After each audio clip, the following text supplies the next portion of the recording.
কি করলে খুব হ্যালো গাইস, বিকেল 4টে বাজে। চা পাঁপড় ভাজা হচ্ছে, এইদিকে চা বসানো হবে, এদিকে চা হচ্ছে।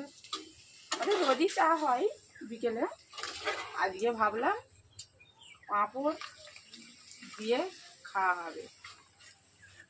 তোমরা সবাই চলে আসো আমাদের বাড়ি চা খেতে।